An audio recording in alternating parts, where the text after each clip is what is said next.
আমাদের অনন্য স্টোরি সকল প্রকার পার্ট গল্প দেখতে আমাদের চ্যানেলটি সাবস্ক্রাইব করে পাশে থাকা বেল আইকনটিতে ক্লিক করে অল নোটিফিকেশন অন করে দিন।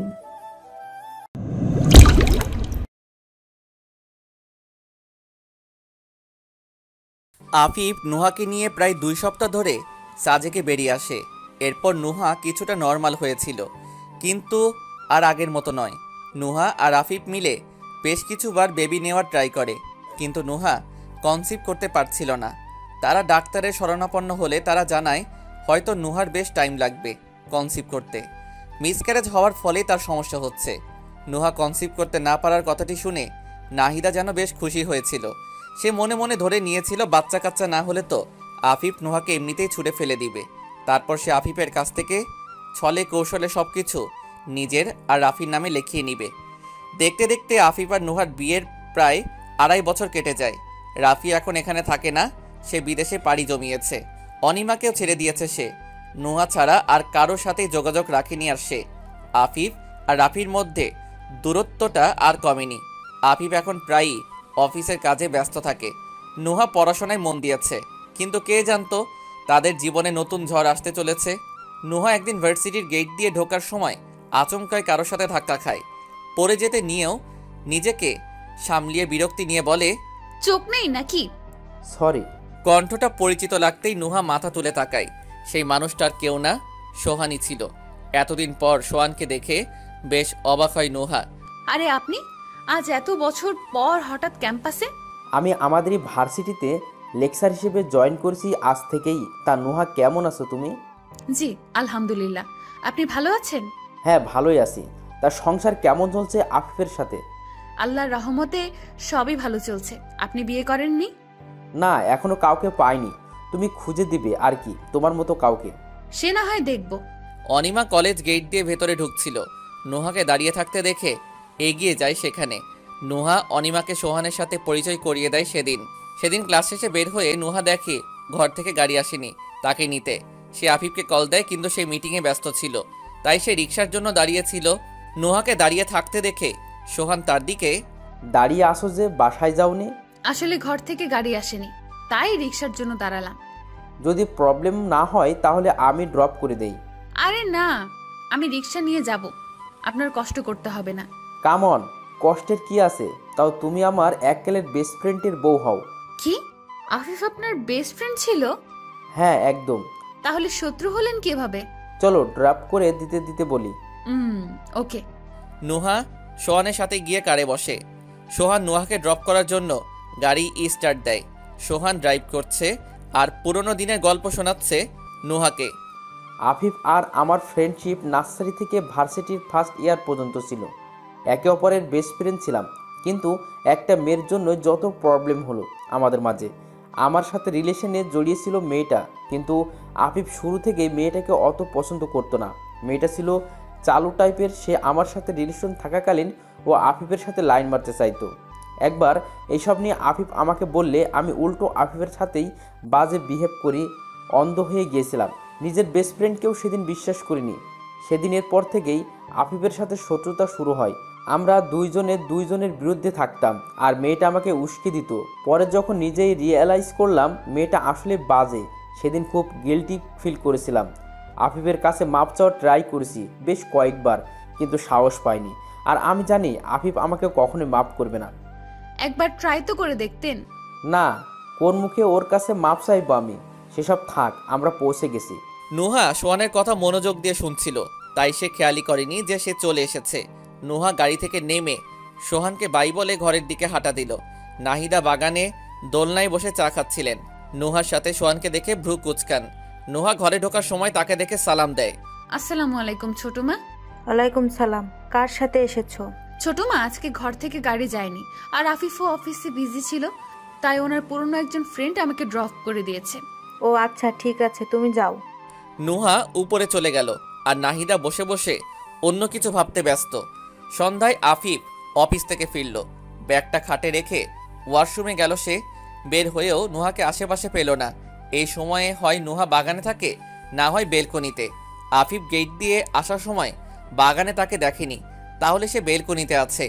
আফিফ বেলকনির দিকে পা বাড়ালো। নুহা আপন মনে দাঁড়িয়ে প্রকৃতি দেখছে দু চোখ ভরে। পিঠময় খোলা চুলগুলো বাতাসের সাথে ক্ষণে ক্ষণে উঠছে। আফিফ গিয়ে নুহাকে পেছন থেকে জড়িয়ে ধরে চুলগুলো একপাশে এনে ঘাড়ে মুখ গুজে দিল, ঠিক প্রথমবারের মতো।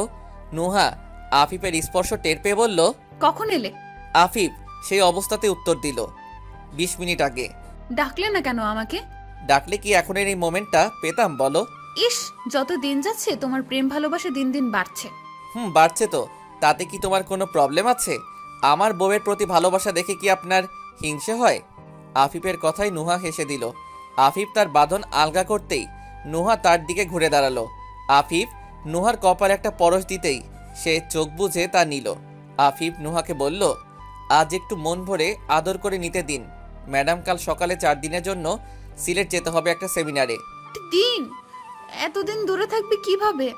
ইস, বউ একটু কষ্ট তো করতেই হবে, জরুরি না হলে যেতাম না আমি। আচ্ছা যেও, কিন্তু কোনো মেয়ের সাথে একদম ঘেঁষাঘেঁষি করবে না। আরে কি যে বলো না, কত বিজনেস হিউম্যানসরা আসবে, একটু ঘেঁষাঘেঁষি না করলে কি চলে? হারামি, আমার সাথে আর কথা বলবা না তুমি। যাও, দূর হও। নুহা আফিফকে ধাক্কা মেরে রুমে যেতে নিলেই আফিফ নুহাকে এক ঝটকায় কোলে তুলে নিয়ে বলে, এত সুন্দর বউ থাকতে আমি অন্য কারোর সাথে কি জন্য ঘেঁষাঘেঁষি করতে যাব শুনি? এতটাও পাগল না আমি, বুঝলেন মিসেস আফসার। খুব সকালেই আফিফ বের হয়ে গেল, আর ভার্সিটি টাইম হতেই নুহা ভার্সিটির উদ্দেশ্যে রওনা দিল। গেট দিয়ে ঢুকতেই নুহার সাথে অনিমার দেখা হয়ে গেল। সে নুহাকে বলল, চল আজকে ক্লাস না করে ঘুরতে যাই। না না, দরকার নেই। প্লিজ চল না, আজকে মা বাবা গ্রামের বাড়িতে যাচ্ছে, তাই আজকেই সুযোগ পেলাম। কতদিন ঘুরে বেড়াই না আমরা। আচ্ছা আচ্ছা ঠিক আছে, মুখটা এইভাবে না লটকালেও পারতি। চল যাই। ভার্সিটি ফাঁকি দিয়ে ঘুরতে যাওয়া হচ্ছে, তাই না? হঠাৎ কারো গলা খাকানো আওয়াজে এই কথাগুলো শুনে নুহা আর অনিমা ভীত হয়ে পড়ল। পেছন ফিরে দেখলো সোহান দাঁড়িয়ে আছে, চোখ মুখ লাল করে। নুহা ভীত গলায় বলল, আসলে এমন কিছু না, sorry Sohan. I am professor Sohan got it. আর আমি নিজ কানে স্পষ্ট শুনেছি। সোহান এক প্রকার চিল্লিয়ে এসব বলাতে নুহা আর অনিমা রীতিমতো কাঁপতে লাগলো। তাদের অবস্থা দেখে সোহান ফিক করে হেসে দিল উচ্চস্বরে। নুহা আর অনিমা আশ্চর্য হয়ে তার দিকে তাকিয়ে আছে। হাসতে হাসতে সোহান বলল, ও মাই গড, তোমরা কতটা ভীতু। আরে আমি তো মজা করছিলাম। অনিমা বিরক্তির স্বরে বলে উঠল, কিসের মজা এসব? আমার তো কাঁপুনি ছুটে গেল। এত সিরিয়াস লুক দিয়ে আবার বলে নাকি মজা করছে, যত সব। আরে আরে রাগ করছো কেন? Just chill. তো কোথায় যাবে তোমরা? এখনো ডিসাইড হয়নি প্রফেসর সোহান। আরে ভাবি রাগ করছো কেন? আমি ফান করে বললাম এটা।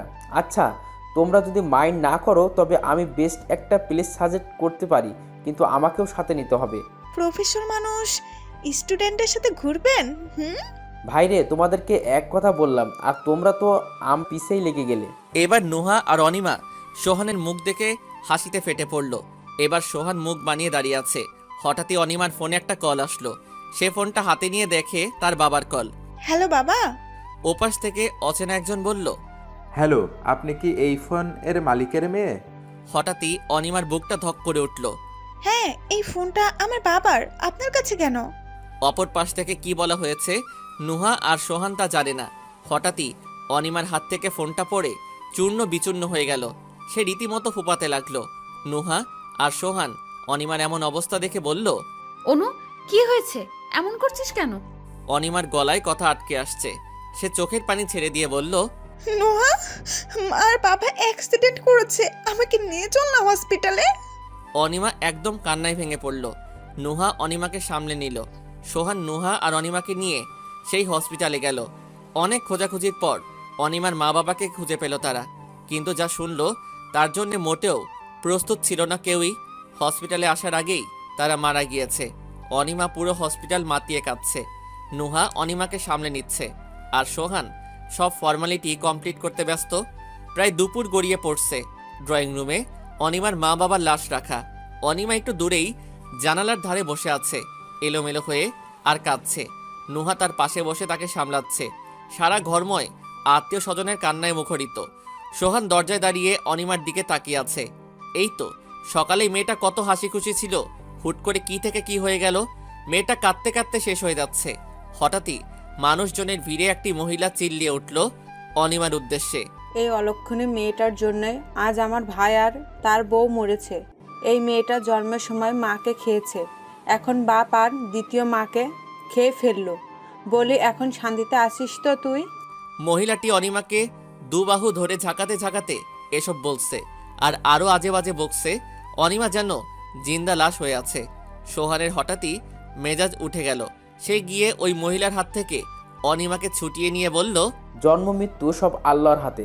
আপনি এসব অলক্ষণী টাইপের ওয়ার্ড মোটেও ইউজ করবেন না। এই ছেলে, কে তুমি? হ্যাঁ, আমি কি বলবো না বলবো তা কি তোমার কাছ থেকে শিখবো নাকি? আর এই মেয়ে কি নির্লজ্জ কোথাকার! নাগর পাতিয়ে রেখেছিস তাই না?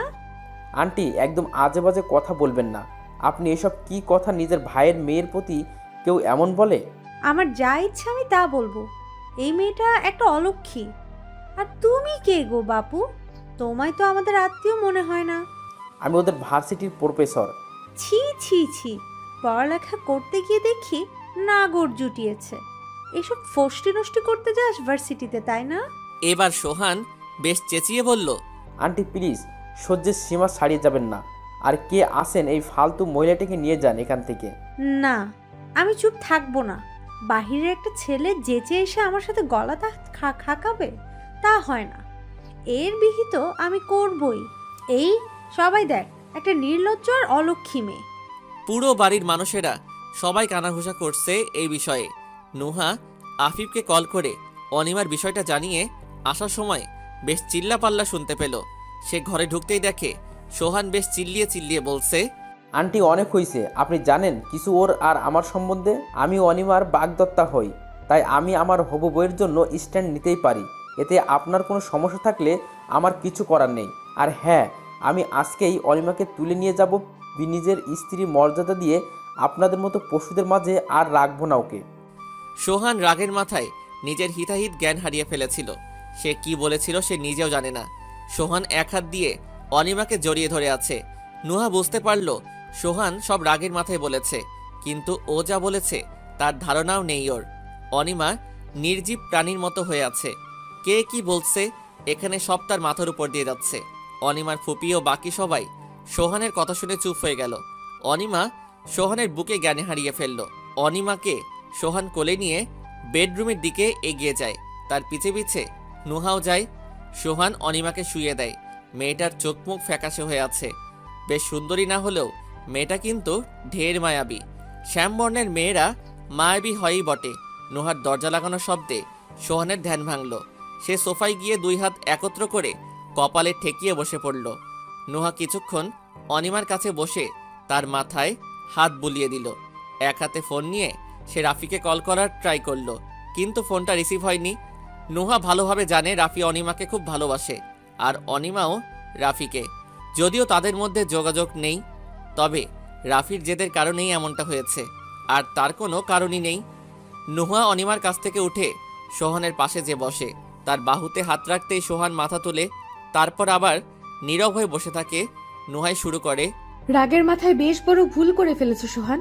তুমি জানো না তুমি বাহিরে কি বলে এসেছো, আর তোমার ধারণাও নেই এর জন্য অনু কতটা লাঞ্ছিত হতে পারে।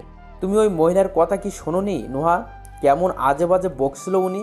মেয়েটা তার বাবা মা হারিয়ে শোকে কাতর, তার উপর এইসব। আমি যদি স্ট্যান্ড না নিতাম তবে হয়তো ওকে আরও কিছু শুনতে হতো, যা আমি চাইনি। ওকে বলা কথাগুলো আমার নিজেরই শুনতে কষ্ট হচ্ছিল। তাহলে একবার ভাবো ওর উপর কি যাচ্ছে। তা বুঝেছি সোহান, কিন্তু তুমি যে বললে তুমি ওর বাগদত্তা, ওকে আজ তুলে নিয়ে যাবে, এসব তুমি জেদের বশে বলে বেশ বড় ভুল করে ফেলেছ।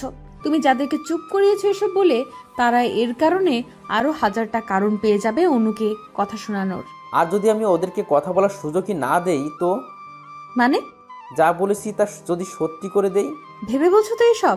আর অনুরও তো একটা মতামত আছে, যদি সে না মানে? অনিমার তো এটাও মনে হতে পারে যে তুমি তার উপর দয়া দেখাচ্ছ। সেসব আমি জানি না নুহা। অনু এসব দয়া ভাবলেও আমার কাছে এসব দায়িত্বের মধ্যে পড়ে। আমি অনুকে এসব মানুষের মাঝে ফেলে ওকে লাঞ্ছিত হতে দিতে পারবো না। ট্রাস্ট মি নুহা, আমি অনুকে খুব ভালো রাখবো। আমি আজই ওকে স্ত্রীর মর্যাদা দিয়ে ঘরে তুলে নিব। সোহান তার ফোনটা বের করে সোজা তার মাকে কল দেয়। সোহান তার মাকে সবকিছু বুঝিয়ে বলার পর তার মা নিজেই তাকে উৎসাহ দেয়। তারও আসার ইচ্ছা ছিল, কিন্তু দেশের বাইরে থাকায় তারা আসতে পারেনি। সোহানের এই সিদ্ধান্তটা তার মা বাবা দুজনেই মেনে নেয় স্বাচ্ছন্দ্যে। সোহান ফোনটা রেখে এসব নুহাকে বলল। নুহা ভেবে নিল হয়তো আল্লাহ তাআলা এটিই চান। সোহান আর তার মা বাবা যথেষ্ট ভালো, তা বোঝাই যাচ্ছে। নিঃসন্দেহে অনিমা ভালো থাকবে। সোহান রুম থেকে বের হয়ে যায় দাফন কাফনের ব্যবস্থা করার জন্য। অনিমা ছাড়া তাদের আর কোনো সন্তান ছিল না, এসব কার্য করার জন্য কেউই নেই। আর সোহান নিজেও চায় এসব সামলে নিতে। প্রায় অনেকক্ষণ পর অনিমার জ্ঞান ফেরে। নোহা তার পাশেই বসা ছিল। অনিমা শোয়া থেকে উঠেই সামনের রুমে দৌড় দিল, তার পিছে পিছে নুহাও গেল। অনিমা গিয়ে তার মা বাবার লাশের সামনে ধপ করে বসে পড়ল। নোহা তার পাশে বসতেই সে এক ঝটকায় নোহাকে জড়িয়ে ধরে বিলাপ করে কাঁদতে শুরু করলো। নুহা অনিমাকে চেপে ধরে আছে, তার দু চোখেও পানি। অনিমা কাঁদতে কাঁদতে বলে, দেখলি নুহা, মা বাবা দুজনেই চলে গেল আমাকে একা ফেলে। আমি কি এতটাই খারাপ সন্তান যে আমাকে এত বড় শাস্তি দিল? নুহা, প্লিজ বল না ওদেরকে ফিরে আসতে। আই প্রমিস আমি একদম বাধ্য মেয়ে হয়ে থাকবো, কখনো শয়তানি করব না, মায়ের সাথে ঝগড়া করব না। ওদেরকে উঠতে বল না নুহা। ও বাবা, ওঠো না। তোমার মেয়েটা একা ভার্সিটি কিভাবে যাবে তুমি না নিয়ে গেলে? মায়ের সাথে আমার জন্য ঝগড়া করবে কে? বাবা, সত্যি বলছি আমি একদম ভালো মেয়ে হয়ে যাব, একটু ওঠো না।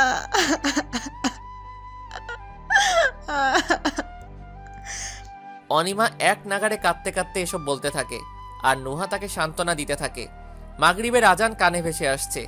আসরের নামাজের সাথে অনিমার বাবা মার দাফন কাজ সম্পন্ন হয়। সোহান দায়িত্বের সাথে সবকিছু করে। অনিমা হাঁটুর সাথে মাথা ঠেস দিয়ে বসে আছে। নুহা জানালার পাশে দাঁড়িয়ে বাহিরে তাকিয়ে আছে। একটু পরেই সোহান এসে রুমে ঢুকতেই অনিমা উঠে তার গালে একটি সজোরে থাপ্পড় বসিয়ে দেয়। ঘটনার আকস্মিকতায় সবাই থ। নিজেকে কি মনে করেন আপনি? আপনি খুব মহান, এটা দেখাতে চান তো? আপনি খুব দয়ালু। কি দরকার ছিল আপনার ফুপিকে বলার যে আপনি আমাকে বিয়ে করবেন আজকেই? এসব কোন ধরনের অসভ্যতা? আমাকে কি মনে করেন আপনি? আমি কারো দয়ার পাত্র হতে চাই না। চলে যান আপনি দয়া করে, আমি করব না আপনাকে বিয়ে। অনিমার কথাবার্তায় সোহানের মাথায় রক্ত উঠে যায়। সে অনিমাকে একটি থাপ্পড় দিয়ে দেয়। অনিমা থাপ্পড়ের চোটে পড়ে যেতে নিলেই সে তার দুই বাহু চেপে ধরে বেশ কড়াভাবে বলে, ফুপিদের বাজে বাজে কথা শুনতে বেশ ভালো লাগে তোর, তাই না? কিন্তু আমার সহ্য হয়নি। তোকে যখন অলক্ষিণী এইসব বলছিল তখন আমার সহ্য হচ্ছিল না। আমি ভালোভাবে জানি তুই এখানে পড়ে থাকলে তোর লাশ ও কেউ খুঁজে পাবে না। তুই কাদের মাঝে আসিস তুই জানিস না। আমি কাপড় পাঠাচ্ছি, চুপচাপ পড়ে নে। বিয়েটা আজকেই হবে, এখনই হবে। তোর কোনো কথা শুনতে আমি বাধ্য নয়। আজকে তুই এই বাড়ি থেকে আমার বউ হয়েই যাবি আমার সাথে, এটাই আমার লাস্ট কথা। অনিমা এক দৃষ্টিতে সোহানের দিকে তাকিয়ে আছে। এসব কথা শুনতে তার বেশ অসহ্য লাগছে। নিজেকে বেশ অসহায় মনে হচ্ছে তার। মা বাবার সাথে তার লাশের খাটিয়া উঠলেই বেশ ভালো হতো হয়তো। সোহান অনিমাকে ছেড়ে দিতেই সে বসে পড়ে নিচে। সোহান নুহার উদ্দেশ্যে বলে, আমি কাপড় পাঠালে ওকে রেডি করে দিও আর ওকে চোখে চোখে রেখো। এইটুকু বলে সোহান বের হয়ে যায়। অনিমা আবারও বুক ফাটা আর্তনাদ করতে থাকে আর বলতে থাকে, কি থেকে কি হচ্ছে এসব আমার সাথে নুহা? মা বাবা আমাকে সাথে নিয়ে গেল না কেন? নুহার কাছে এসবের কোনো উত্তর নেই। সে শুধু অনিমাকে সান্ত্বনা দিয়েই যাচ্ছে। সোহান লালের উপর সাদা পাড়ের একটি শাড়ি পাঠালে নুহা অনিমাকে শুষ্ক সাজে সাজিয়ে দেয়। বিয়েটাও এক প্রকার মনমরা ভাবেই হয়। অনিমাকে বেশ জোর করেই কবুল বলানো হয়েছিল। বিয়ে শেষে সোহান অবশিষ্ট সব মেহমানকে বিশেষ অনুরোধ জানায় চলে যাওয়ার জন্য। সকলে নির্দ্বিধায় চলে গেলেও ফুপি বেশ ঝামেলা পাকায়। ন্যাকা কান্না কেঁদে বলে, হাই রে, বলে কি? আমার ভাই ভাবি মারা গেল আর আমাকে কিনা বের হয়ে যেতে বলছে? এই দিনও দেখা বাকি ছিল। বলি কি, আমি তো ঘরেরই মানুষ, আমি বরং থাকি। সোহান রুক্ষ গলায় উত্তর দেয়, আপনি কেমন ঘরের মানুষ আমার তা জানাই আছে। আপন মানুষ হলে নিজের ভাইয়ের মেয়ের নামে আজে বাজে বকতেন না। ভালোই ভালোই চলে যান, না হয় আমি জোরাজুরিতে নামতে বাধ্য হব। ফুপি এক প্রকার রাগে ফুঁসতে ফুঁসতে বেরিয়ে যান ঘর থেকে। অনিমা কান্না করতে করতে আবারও জ্ঞান হারায়। একে তো সকাল থেকে কিছু খায়নি। আশ্চর্যের ব্যাপার হলো সোহান তাকে কিছু খেতেই মানা করেছে। এমনকি নুহাকেও বলেছে অনিমাকে ঘর থেকে কিছু খেতে না দিতে। পরে সোহান বাহির থেকে কিনে আনলেও নুহা ও অনিমা খায়নি। সোহানের কিছু কথা আর এই অদ্ভুত আচরণটাই নুহার বেশ খটকা লাগে। নুহা সুযোগের আশায় ছিল এর রহস্য জানার জন্যে। সোহানই জানে তার এমন আচরণের কারণ। সোহান অনিমাকে কোলে করে নিয়ে কারের পেছনের সিটে শুইয়ে দেয়। তারপর নুহা আর সে মিলে পুরো ঘরটাকে লক করে বাহিরে দারোয়ান রেখে যায় পাহারা দেওয়ার জন্যে। নুহা ঘর থেকে গাড়ি ডাকাতে চাইলে সোহান মানা করে, সে নিজে ড্রপ করে দিতে চায় নুহাকে। গাড়িতে সোহান ড্রাইভ করছে আর নুহা কিছুক্ষণ পেছনে অনিমার দিকে তো একবার বাহিরের দিকে তাকাচ্ছে। এরই মধ্যে তারা জ্যামে আটকে গেল। সোহান জানে এই জ্যামটা ভাঙতে বেশ সময় লাগবে, তাই সে স্টিয়ারিংয়ে মাথা ঠেকিয়ে বসে আছে। বেশ কিছুক্ষণ নীরব থাকার পর নুহা বলল, সোহান ঠিক আছো? সোহান মাথা তুলে বলল, একটা কথা বলো তো আমায়। তুমি এমন কেন বলছিলে যে অনু ওখানে থাকলে তার লাশও কেউ পাবে না? আর খাবারের বিষয়টি? প্রশ্নটি শুনে সোহান একবার পেছনে ফিরে অনিমার দিকে তাকায়। অনিমা এখনো অজ্ঞান আছে। তারপর একটি দীর্ঘশ্বাস ফেলে বলতে শুরু করে, তখন যখন আমি মায়ের সাথে কথা বলে বের হয়েছিলাম, অনিমার রুমের 2 রুম পরেই আমি ওর ফুপি আর ওর ফুপাতো ভাইয়ের কথা শুনতে পাই। কথাগুলো ছিল এমন, ভাই ভাবিকে মেরে কি লাভ হলো বলতো? আমি তো শুনেছিলাম মেয়েও সাথে যাবে, তাহলে পুরো পরিবারই শেষ হয়ে যেত আর সম্পত্তিগুলো সহজে হাতে চলে আসতো। কিন্তু এই মেয়ে তো রয়ে গেল। এখন দেখি আবার জামাই এসে জুটেছে। এত কিছু করে কি লাভ বলো তো? সবই ভেস্তে গেল। এরপর উনার ছেলে বলে, আহা মা, টেনশন নিও না। এত এত মানুষের ভিড়ে ওকে শেষ করা কোনো ব্যাপারই না। এই ধরো, ওর খাবারে কিছু মিক্সড করে দিলেই হবে। সবাই ভাবছে মা বাবার শোকে আত্মহত্যা করেছে। আর যদি আজকের রাতে সুযোগ পাওয়া যায় তবে শেষ করে দিয়ে বাড়ির পেছনে পুঁতে দিলেই হবে। এত বড় প্রপার্টি কোথায় গেড়ে দিলে? কেউ কিছু জানবে না। তারপর বলে দিও পালিয়ে গিয়েছে। কোথায় খোঁজ করার এমনিতেই কেউ থাকবে না। তারপর পেপারসগুলো হাতে পেলেই হয়ে যাবে শুধু সুযোগের অপেক্ষায়। এই জন্যই আমি ওকে সারাদিন কিছু খেতে দেইনি। তোমাদের রুমের সামনে গার্ড দিয়ে রেখেছিলাম আমি তোমাদের সেফটির জন্য।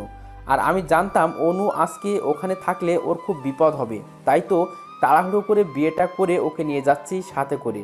অনিমাকে এসব বলা হয়নি, জানলে বেশ কষ্ট পাবে, তাই আর বলিনি।